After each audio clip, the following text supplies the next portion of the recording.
وعدہ الست کیا ہے اور کیا آپ کو یاد ہے وعدہ الست کے بارے میں؟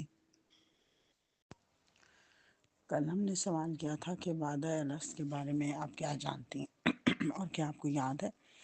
ہم نے پڑھا تھا کہ اللہ تعالیٰ نے عالم ارواح میں ہماری سب کی پیدائش سے پہلے اللہ تعالیٰ نے تمام ارواح کو پیدا کر دیا، ہماری سب کی قیامت تک جتنی روحیں آنی ہیں سب کو اللہ نے پیدا کر دیا۔ اللہ تعالیٰ نے دنیا میں بھیجنے سے پہلے ساری ارواح کو جمع کیا اور ان سب سے پوچھا کہ کیا میں تمہارا رب نہیں ہوں؟ ہم سب نے وہاں پہ اقرار کیا کہ بلا، کیوں نہیں، شاہدنا، ہم گواہی دیتے ہیں کہ اللہ آپ ہی ہمارے رب ہیں۔ اور اللہ فرما رہا ہے کہ یہ میں نے کیوں کیا، تاکہ تمہارے فطرت کے اندر توحید کا درس راسخ ہو جائے اور تمہیں پتہ چلے کہ ایک رب ہے، رب کائنات، جس نے ہم سب کو بنایا اور اس دنیا میں بھیجا۔ یہ اللہ نے اپنا پہلا تعارف ہمارے دلوں کے اندر، ذہنوں کے اندر ڈال دیا، ہماری روح کے اندر ڈال دیا۔ اسی لیے حضرت محمد صلی اللہ علیہ وسلم نے فرمایا کہ جو بچہ بھی پیدا ہوتا ہے وہ دین فطرت پر پیدا ہوتا ہے، کیونکہ اس کی فطرت میں یہ چیز گندھی ہوئی ہے کہ اللہ ایک ہی رب ہے ہمارا۔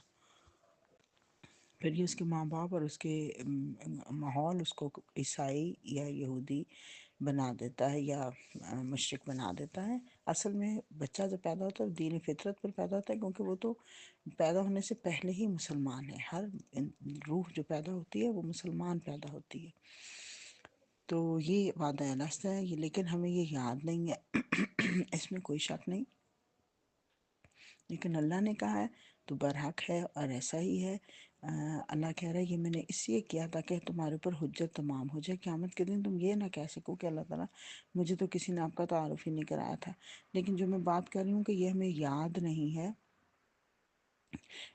شعوری طور پہ تو یاد نہیں، لیکن لاشعوری طور پہ ہر انسان کے اندر یہ چیز چھپی ہوئی ہے۔ اسی لیے ہم دیکھتے ہیں جو لوگ مسلمان ہوتے ہیں وہ کیوں مسلمان ہوتے ہیں، وہ ایک دم اٹریکٹ کرتے ہیں۔ سورہ نور ہم پڑھیں گے جا کے تو وہاں پہ ہمیں اندازہ ہوگا کہ اللہ تعالیٰ نے ہماری سینوں کے اندر یہ نور ڈالا ہے دین الہی کا۔ یہ نور اللہ نے ڈال کے ہمیں بھیجا ہے۔ جب ہم دنیا میں آتے ہیں تو ہمیں اگر باہر سے وحی الہی کیا پیغام ملتا ہے تو پھر وہ اندر کا جو نور ہے وہ باہر کے نور کو لپک کے لے لیتا ہے، جیسے آگ نہیں لپکتی، دوسری آگ کے ساتھ لپک جاتی ہے، چمٹ جاتی ہے، اس کے ساتھ مڑ جڑ جاتی ہے۔ بالکل ایسے ہی یہ جو اندر کا نور ہے یہ باہر کے نور کے ساتھ مل کے یکجا ہو جاتا ہے، پھر یہ نور علی نور بن جاتا ہے۔ تو اللہ تعالیٰ ہم سب کو جو اللہ نے ہمیں سبق دیا ہے وعدہ الست کا، اس کے اوپر عمل کرنے والا بنا۔